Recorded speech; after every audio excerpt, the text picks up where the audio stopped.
What's up, everybody? I'm Jessica, and welcome to a special edition of In the Studio. Today, we're on the roof of the Gotham Hotel in New York City, about to talk to the dynamic Mr. Aaron Camper. So why don't you just stay tuned to see what he's all about. So we are here with the dynamic Aaron Camper. Welcome to In the Studio. Hi. Hi. We're so happy to have you. What's up, Jessica? What's up, Aaron? I'm good. How are you? I'm good. Thank you for joining us at In the Studio. So let's get into it. All Right? In the Studio. This is a special edition of In the Studio because we needed to come to you because you were that great. So tell us how you got started in the music business. Yeah, me and my cousin, a cousin of mine, like the day after I graduated, we hopped in the car and we left Maryland. We went to like Philly and just jumped into the music scene because that's where the scene was at the time, you know, with Neo Soul and Jill Scott and the Roots and Bilal and all this and that, everything going on, Floetry and all this stuff. So we just hopped in the scene and, you know, ever since then, we've just been working hard. Okay. I like the sound of that. So we know that you started, well, not started, but at one point you were doing background for Ty Tribbett. That's the gospel world. You know, how did you feel going from recording gospel music to now transitioning to something that's more secular and contemporary?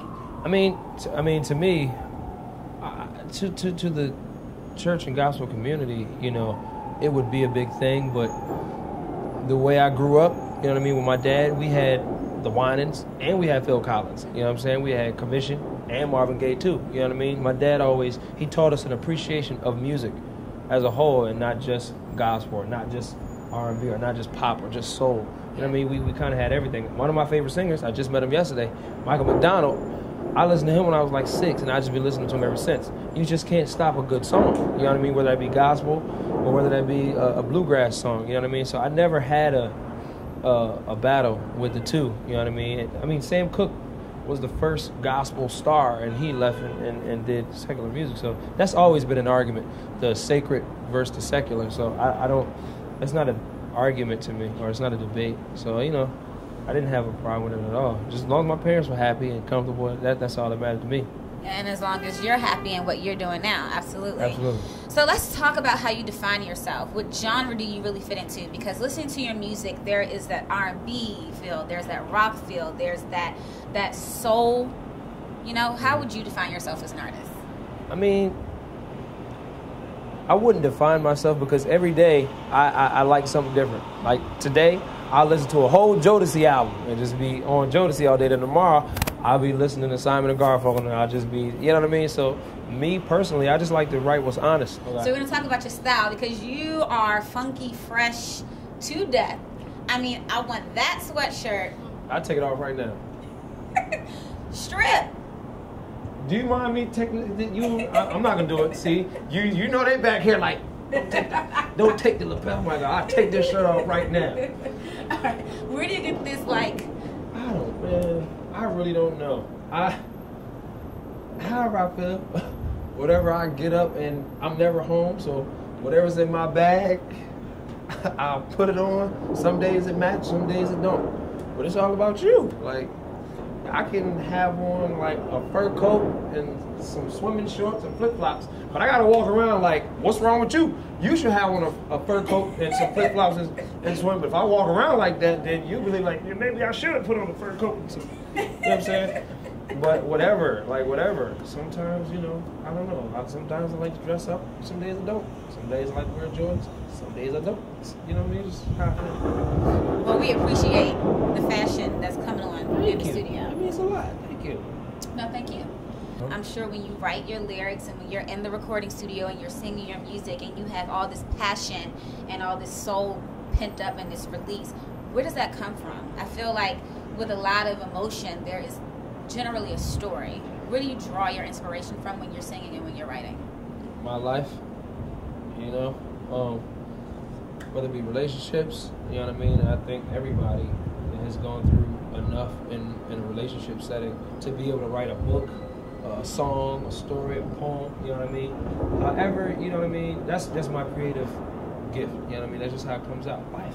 Every single day, whether it's in a relationship or whether it's something I don't understand about a relationship or whether, you know what I mean, I'm in an after party and there's just a bunch of reality show, you know what I mean, type-minded females in there, you know what I mean, I just want to get it out, you know what I mean. However it comes, just how it comes. And I just don't. I try not to close myself off and think about genres. You know what I mean? I just try to write the story, or complete the idea or the thought. You know what I mean? And sometimes I get songs in like scenarios. You know what I mean? So like, what if I were you, or what if you were me? Let's switch shoes, or stuff like that happens all the time. So however it comes, or however I want to tell this story or get this feeling out, I don't shut myself off to it and think about, oh, it's got to be crazy for the radio. So let me, you know what I mean? That's a whole game of politics itself, and music is too wide open for that now to have to play that game. You know what I'm saying? So I just keep it honest with myself, and how it comes out is how it comes out, and somebody's gonna like it. Absolutely. Yeah. I like it. Thank you. So that means a lot. Whether it's one person or a million people, somebody's gonna like it. So thank you. It's amazing. And one of the things that I want to talk about is your performance. So when you're on that stage, you really own it. And I know that in order to evoke that type of emotion and passion, there's something that you're thinking about before you step foot on that stage. What goes through your mind before you are about to perform that really brings that fire out of you? I mean, every time I have to perform, there's normally a million things going through my head anyway. You know what I mean? That's just the kind of person I am. I'm always thinking, oh my God, oh. And if my homies are there, like, they work a week, that just helps me. You know what I mean? It's just, all right, my homies is here, we good. I don't care who out there, we're going to have a good time. Yeah. If it's just the four of us or just the five of us, you know what I mean? And once I get up there, it's all released, and I just get into, oh, this is why I wrote that song. Oh, this is what that song means again.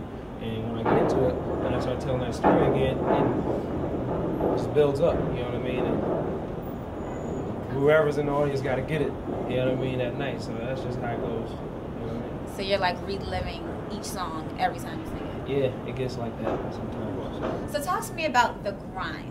Like when you are an emerging artist and you're new to the scene, there is definitely some type of struggle and some things that you're going through that you have to overcome to get to a level of success that you're comfortable with and that you're striving for. What keeps you motivated every day, even when it's like the days where you just don't know? What keeps you going and keeps you moving despite everything that's happening around you and all the obstacles that you have to face and climbing to the top? My parents. My nieces and nephews, I want them to be proud. I want them to have something to be proud of. That is so inspirational.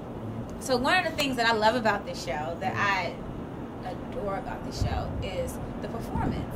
Everybody that graces this camera is talented. So what I want you to do is to give the lovely viewers here a little taste of Aaron Camper acapella. Can you do that for us? Oh, you want me to sing? Yes, I do. Okay. And 5, you really want me 6, 7, 8. We don't even talk anymore. Snap your fingers. Y'all, camera, yeah, come on. We don't even know what we argue about. Yeah. And you don't even say I love you no more. Yeah. Yeah. Saying how we feel is no longer allowed. Yeah.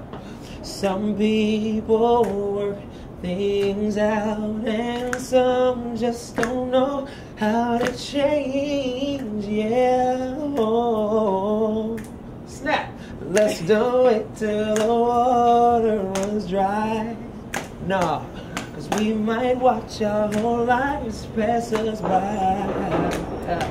So let's don't wait till the water runs dry.